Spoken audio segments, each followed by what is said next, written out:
সুজিতের বুকটা ঠিপ ঠিপ করছে। আজ প্রায় দীর্ঘ 1.5 বছর পর আবার অতসীর সাথে দেখা হবে। শেষ যেদিন দেখা হয়েছিল সেদিনটার কথা স্মৃতিতে আজও অমলিন। তুই তাহলে সত্যি চাস এই সম্পর্ক ভেঙে যাক? রাগত গলায় বলেছিল অতসী।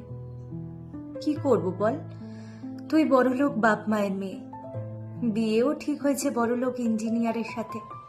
তার সাথে পাল্লা দেওয়া তো আমার মতো বেকার ছেলের পক্ষে সম্ভব নয়। কেউ তো পাল্লা দিতে বলেনি, শুধু যা হোক কিছু একটা জোগাড় করতে বলেছি, যাতে বাপ মায়ের ঘর ছেড়ে বেরিয়ে এসে তোর হাত ধরে শুরুটা করতে পারি। জীবনটা সিনেমা নয় অতসী, বললেই অমন হুট করে কাজ পাওয়া যায় না। তোর 2 মাস পর বিয়ে, এর মধ্যে কোথায় পাবো আমি চাকরি? বেশ, বিয়ে করে মুম্বাই চলে যাব, আর কোনোদিনও তোর সামনে আসবো না। তাহলে খুশি হবি তো তুই? কোনো উত্তর দেয়নি সুজিত সেদিন। অতসীও চলে গিয়েছিল, সব যোগাযোগ ছিন্ন করে দিয়েছিল। শুধু সুজিতের সাথে নয়, প্রতিটা বন্ধুর সাথে। বিয়েতেও কাউকে ডাকেনি। এই 1.5 বছরের প্রতিটা দিন ওকে মনে করেছে সুজিত। ওর বলা কথাগুলো, ওর হাসির শব্দ, ওর রাগ, অভিমান, আবদার সব মনের মাঝে ঘুরপাক খেয়েছে অবিরত। আর প্রতিবারই নিজেকে শাসন করেছে সুজিত। অতসী এখন পরস্ত্রী, এগুলো ভাবাও তো পাপ।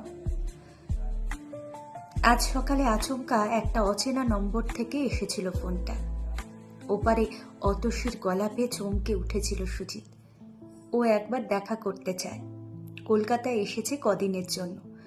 সুজিতের সাথে ওর কাছে কিছু চিঠি আছে, বলল ওগুলো ফেরত নিতে চায়। ওর কাছে যেগুলো আছে সেগুলোও ফেরত দিতে চায়। আজ বিকেলে সময় দিয়েছে। সেই পুরনো ক্যাফেটা, যেখানে আগে দেখা করত ওরা। মুখোমুখি সুজিত আর অতসী, প্রায় 1.5 বছর পর।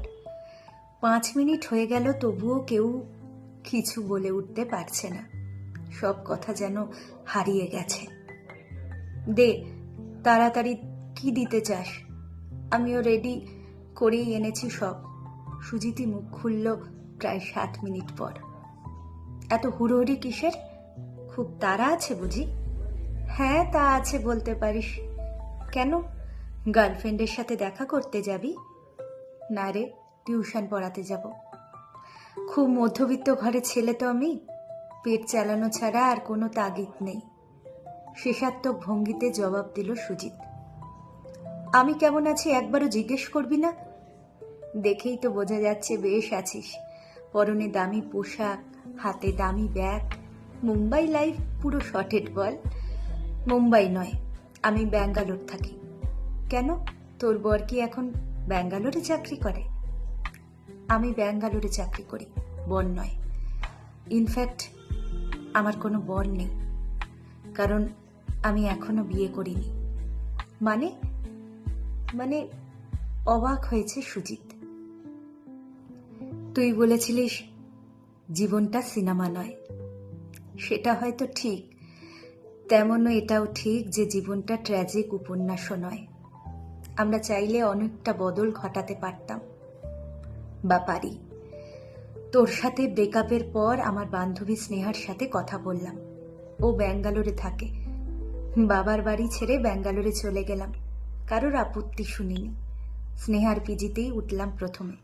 তারপর মাসখানেকের চেষ্টায় একটা চাকরি জুটিয়ে নিলাম। দেখতে দেখতে 1.5 বছর কেটে গেল। এখন মাইনে বেশ ভালোই। কোম্পানি আমায় এই মাস থেকে কলকাতায় ট্রান্সফার করেছে। তোর মতো কাবার্ডের মুখ আর দেখার ইচ্ছা ছিল না কোনোদিনও। কিন্তু কিন্তু কি বল? জানি না কেন আজও ভুলতে পারিনি তোকে।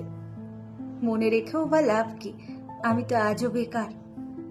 বহু চাকরি করা ছেলেই তো বেকার প্রেমিকাকে বিয়ে করে। আমার উল্টোটা করতে আপত্তি নেই, তবে বিয়ের পর কিন্তু হাউস হাজব্যান্ড হয়ে গেলে মোটেই চলবে না। পড়াশোনা করে ভালো চাকরি পেতেই হবে। তুই তুই কথা খুঁজে পাচ্ছে না সুজিত। কান্নায় গলা আটকে আসছে গলা ভেতর থেকে। চল আজই রেজিস্ট্রির নোটিশটা দিয়ে দিই, দেরি করে লাভ নেই। অতসী, আমায় ক্ষমা করে দিয়েছিস তুই?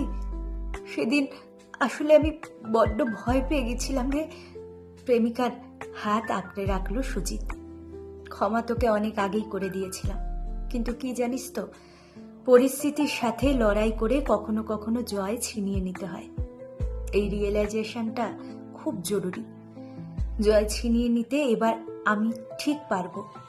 তুই সাথে আছিস যে, মাস খানেকের মধ্যে আমি একটা ঠিক জোগাড় করে নেব চাকরি, দেখিস। প্রেমিকের চোখে চোখ রাখলো অতসী। ওর দু চোখে আজ আত্মবিশ্বাসে ভরপুর। এটুকুই তো চেয়েছিল। অতসী নিশ্চিত এবার সুজিত ঠিক পারবে। ওদের দুজনের ভালোবাসা আর বিশ্বাসেই ভরে উঠবে আগামী দিনগুলো।